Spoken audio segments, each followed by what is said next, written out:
Welcome guys हमारे YouTube channel पे the clever mind for everything. आज हम करने जा रहे हैं महाराष्ट्र स्टेट बोर्ड क्लास 7 का हिस्ट्री का first lesson, sources of history. History में हम जो हो चुका है उसका पढ़ते हैं। सोर्सेस ऑफ हिस्ट्री मतलब इतिहास के साधनों। और अभी तक हमारे वीडियो को आपने लाइक, शेयर और सब्सक्राइब नहीं किया है तो ज़रूर कर दीजिए। चलिए, We study ancient Indian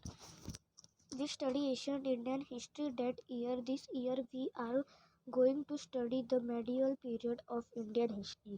Broadly, the period from the 9th century CE till the end of the 18th century CE is considered to be the medieval period of Indian history. In this lesson, we are going to study the sources of medieval history. यानी कि हमने last year में 6th में ancient Indian history पढ़ा था के बारे में पढ़ा था। इस ईयर हम क्या पढ़ने वाले हैं? Manual period of history. Medieval period किसको कहते हैं? 9th सेंचुरी से लेके 18th सेंचुरी तक जो पीरियड हो उसको मैनुअल पीरियड कहा जाता है। हम इधर मैनुअल पीरियड के सोर्सेस ऑफ हिस्ट्री पढ़ने जा रहे हैं।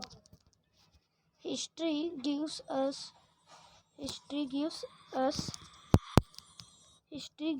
us a chronological, scientific and systematic account the past event.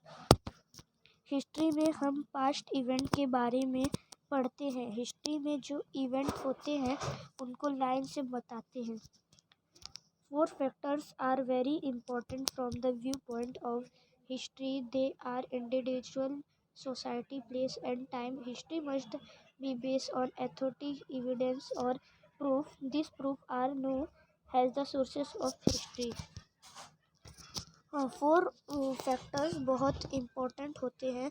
कौन कौन से? इंडिविजुअल, सोसाइटी, प्लेस और टाइम। ये जो हिस्ट्री है एथोटिक एविडेंस के ऊपर बेस होना चाहिए। ये जो प्रूफ होते एविडेंस होते हैं इनको हम क्या कहते हैं? Sources of history.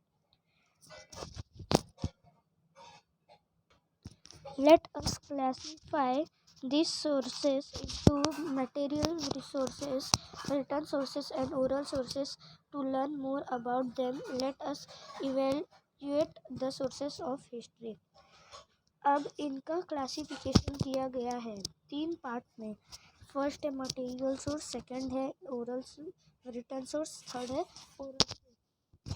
इनके बारे में आगे पढ़ेंगे। We have to consider many factors related to the historical event that we want to study. It is necessary to support our study with historical sources. These sources have to be verified. We have to see whether they are authentic. It is necessary to use these sources judicially and other only after a critical analysis.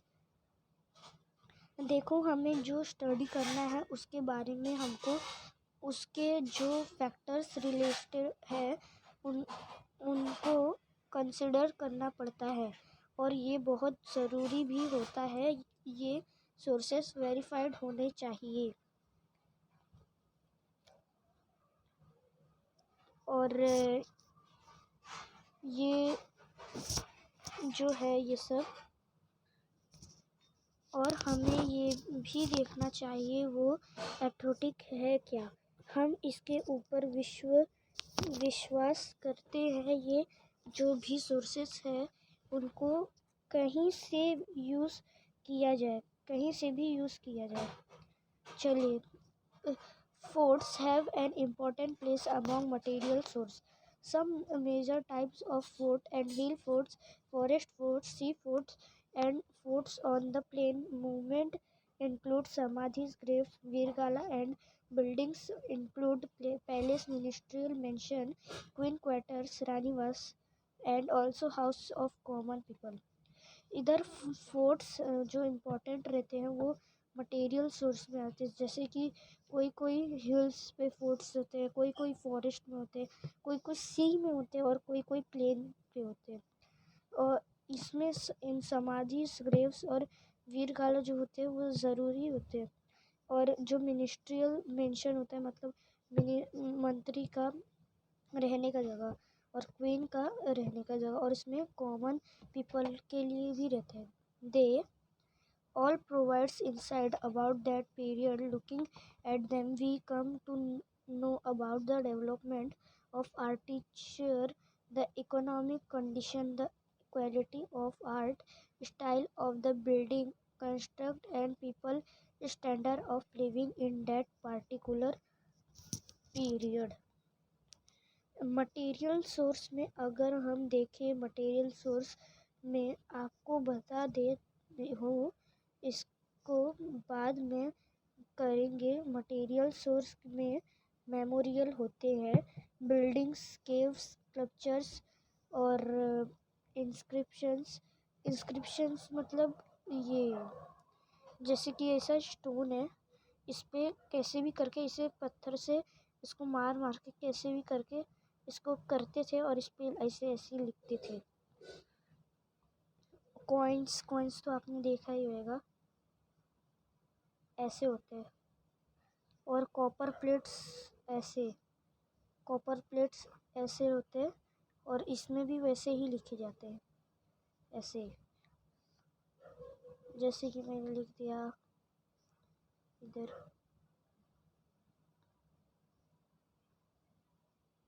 प्रगति लिख दिया। वैसे forts तो आपने देखा ही होगा। चलिए अब हम आगे करते हैं। चलिए इधर, can you tell how do you narrate history. इसको आपको खुद से अपने मन से लिखना है। Since ancient time, coins like kawadi, dawadi, dela, pai, paisa, anna, and rupees were used. Some local items or proofs are based on coins. पहले के ज़माने में, एशियन टाइम पे, सब कॉइन्स को कवाड़ी, दामादी, देहला, पाई, पैसा, अन्ना, रुपीस बोलते हैं। फॉर एग्जांपल, 1 फुट की कौड़ी देना नहीं, इधर मतलब कि 1 पैसा भी दूंगा नहीं। 16 आना सच, मतलब 100% true. The coins made by different rulers using metals like gold, silver, copper are important source of history. From this point we learn about the ruler, their period, governance, religions ideas,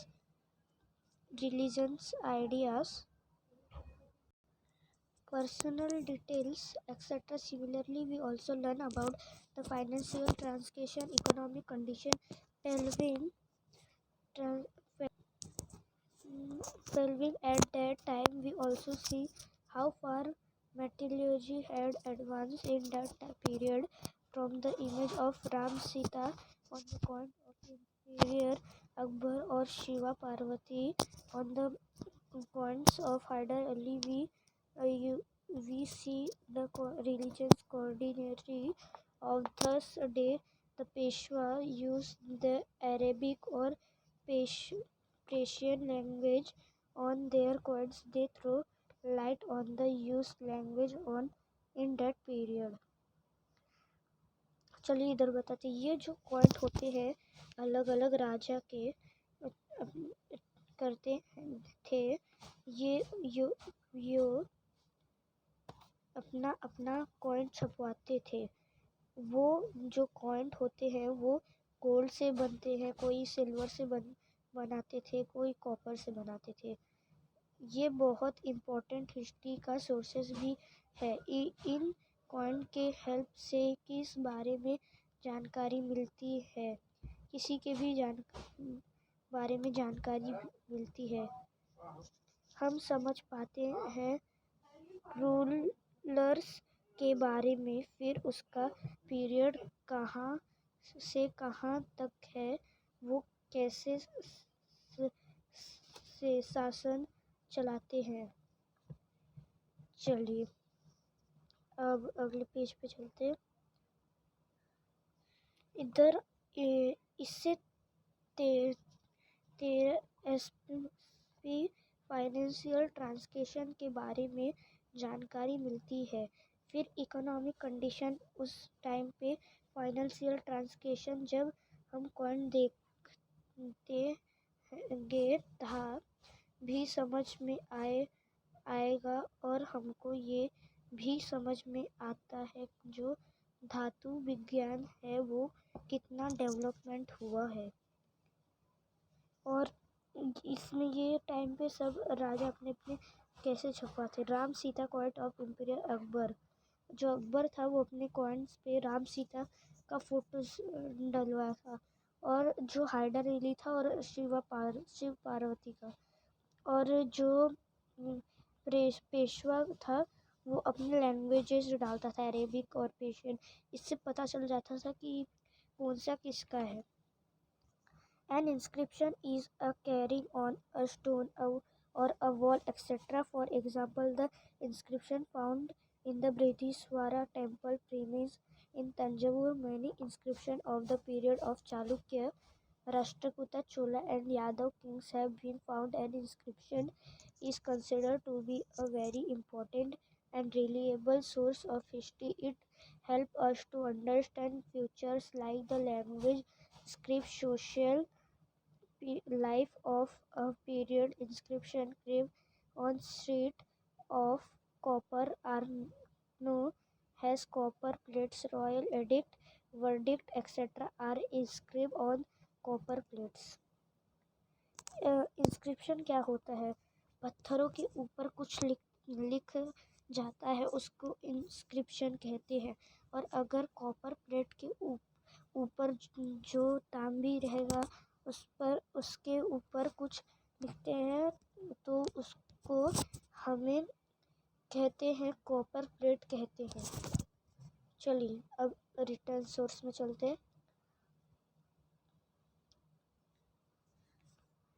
We learn about significant historical events in the medieval period from sources like the writing style of script like Devanagari, Arabic, Persian, Modi, etc. has also from the varieties of different language, Burjpatra, religions, manuscript, text, edict, degrees, biographies, painting, etc. We can gather information about the food items, entire convention and rule of conduct of the people festival, and about people life, etc. From this source of this type are called written source of history। यानी कि medieval जो period था तो उनका घटनाओं के बारे में जानकारी प्राप्त होती है, और हमें अलग अलग लैंग्वेज के बारे में भी जानकारी मिलती है, जिसे बुर्ज पत्र मतलब बुर्ज पत्र में कुछ लिखा जाता था।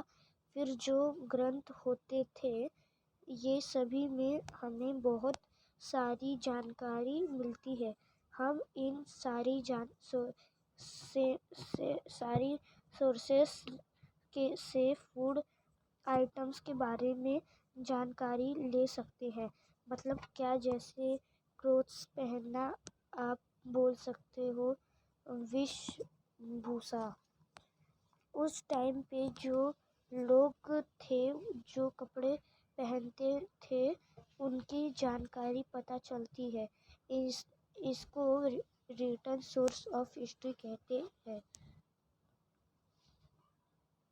During this period, travelers from other countries came to India. They have written travelers or accounts of their traveler.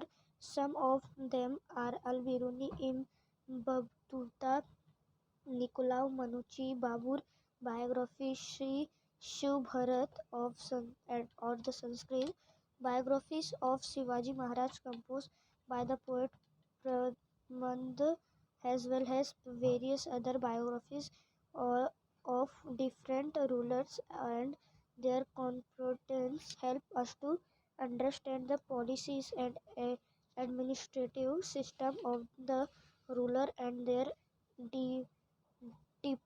Diplomatic relations with others.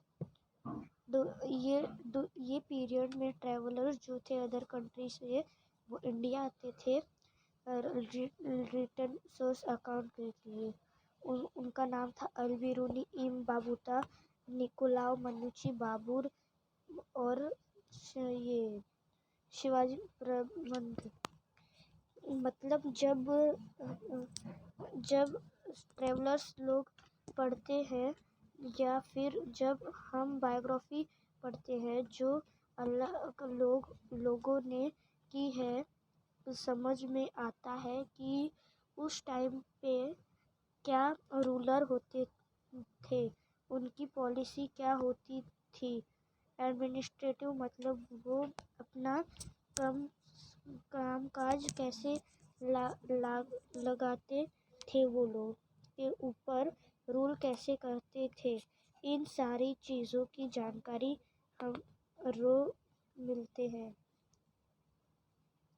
हमको मिलते हैं। चलिए आगे करते हैं। तौरीख और तारीख mean the sequence of event. ये जो तौरीख और तारीख किसने लिखा था? Written by अल-बिरूनी, Ziauddin Barani, Maulana Ahmad, Yahya bin Ahmad, Mirza Haider, Bhimsen Saxena etcetera are available. इन लोगों ने लिखा था। Bhaker is a type of chronicle that originated in Maharashtra. Chronicle contemporary people help in understanding accept like the contemporary political happening, logistic, transportation, culture, life, social condition, etc. Many of the chronicles in Marathi were written many years after the events had occurred. As a result, they are seen to rely on hearsay. Some of these chronicles are महाकवीची Bhaker, सदक्षद Bhaker, चित्साची Bhaker, मौसाची Bhaker, etc. The work of contemporary Western historical like Robert Arm, M.C. Stengel, and Giant Duft are also important. Bhaker क्या है? खबर सबसे बना हुआ है, इसको मतलब समाचार होता है, तो यही होता है भाकर। ये जो क्रोनिकल्स होता है ये हमको हेल्प करता है क्या सारी एक्सेप्ट समझाने में, contemporary political happening, logistic, translation, cultural life, social condition etcetera. मतलब कई सारी क्रॉनिकल होते हैं जो कि मराठी में लिखते हैं, वो इवेंट्स को हो जाने के बाद वो क्रॉनिकल्स आते हैं। चलिए अब चलेगा हमारा oral source. We understand various aspect of folk life, thought, flow, literature, traditional pass on from generating to generating. Some parts are ovic, folk song, pavadas, folktales, legends, and myths. Such type of source are called oral source of history. History is written with the help of the three types of source. चलिए पहले oral source कौन कौन से होते हैं, हम कई सारे एस्पेक्ट को समझ पाते हैं। वो जनरेशन टू जनरेशन चलता हुआ आता है। जैसे हमारे दादा दादी जी कुछ सुनाते हैं और फिर वो बात उनको दादी जी बताती होगी। ऐसे ही कई सारी गीत होते थे जो पहले गाते थे, उन लोगों ने अपने बच्चों को सुनाया होगा। तो ये कैसे पीढ़ियों से चलता आ रहा है। ये सभी ओरल सोर्स को मुंह से बोलते हैं। जैसे कोई कहता वो थी भी लिखते नहीं होती, लेकिन वो हमारी दादाजी दादी कह, कहा कहा कहती है। फिर उनके दादाजी दादी जी कहाँ खेल खेलते थे। इस तरह से वो आगे बढ़ते थे। चलिए हिस्ट्री आगे करते हैं। History is written with the help of the three types of sources mentioned above. Even after it has been written down, research on it goes on continuously.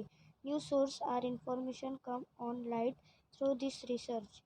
Then history has to be rewritten accordingly. We can see that our history books and those of our parents and grandparents differ to a certain extent. History जो है वो 3 type के होते हैं। पहले होता है ये मटेरियल सोर्स, फिर ओरल सोर्स, फिर रिटर्न सोर्स ऐसे होता है। फिर ऐसे कंटिन्यूसली करते जाते हैं और इसका इंफॉर्मेशन हमको रिसर्च करना है। और जो हिस्ट्री है वो रिराइटन अकॉर्डिंगली होता है। और हिस्ट्री का जब आप बुक देते हैं उसमें पेरेंट्स से सुनाते कुछ, ग्रैंड पेरेंट्स पेरेंट्स को सुनाते, पेरेंट्स हमें सुनाते, हम अपने सन्स को सुनाते जब बड़े हो जाते, ऐसे चलता है। मतलब the powada of Tanaji given below is an extract from a pawada composed by Tulsidas Sahir. He poetry the Kondana campaign in it. The pawada contained beautiful character sketch of Tanaji, Sailor Mama, Shivaji Mama, Shivaji Maharaj, Veer Mata Jijabai, etc.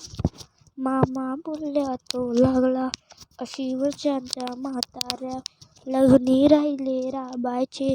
तो मजाला सांगावी माझा तानाजी सुभेदार, जे गेले सिंहगडाला त्यांचे पाठीरे पाहिले नाही पुढारे पाहिले.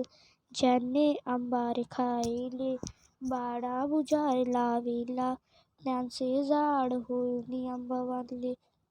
किल्ला हाता नाही आला, सिंहगडाची किल्ल्याची वार्ता काढू नको तानाजी सुभेदार, जे गेले सिंहगडाला ते माणूस साने गेला. तुमच्या सपाट होईला असे बोलू नको रे मामा, आम्ही सुरबर छात्री नाही भिणार मरायला. चलिए अब आगे आते हैं। Evaluating the sources of history. It is necessary to take certain precautions before using these sources of history. ये नेसेसरी जब ले रहे थे तब ये यूजिंग किए थे हिस्ट्री में। We have to examine their authenticity and see which are genuine. और इसमें देखा जा रहा था कि कौन एग्ज़ाम दे रहे थे और इसमें देखा जा रहा था कि कौन जीनियस है, कि कौन और फेक है, और इसकी डिटरमाइन क्या है इंटरनेशनल स्टैंडर्ड में क्या है इसकी। और जो स्टडी इंग्रेडिएंट है वो रिटर्न्स करते थे पर्सनली इंटरेस्ट और पीरियड लाइफ करते थे। और जो पॉलिटिकल प्रेशर था उनको भी कराते थे। और वो ऑल्सो इम्पोर्टेंट, मतलब वो हमेशा ज़रूरी वक्त ही काम आते थे। मैथोपेडिस many sources of history help करते हैं कई सारी एक्सेप्ट समझ में कॉन्टेम्पररी पॉलिटिकल होता है। जैसे ये जो सभी चीज़ें हैं फोर्ट्स के बारे में, मॉन्यूमेंट्स के बारे में बताया गया वही इसमें है। चलिए अगले लेक्चर में हम आपको इसके क्वेश्चन आंसर देंगे। अगर अभी तक आपने हमारे वीडियो को लाइक शेयर और सब्सक्राइब नहीं किया तो जल्दी कर दीजिएगा, और हमारे द क्लेवर माइंड चैनल को और सब्सक्राइब दीजिए। चलिए stay home, stay safe, bye.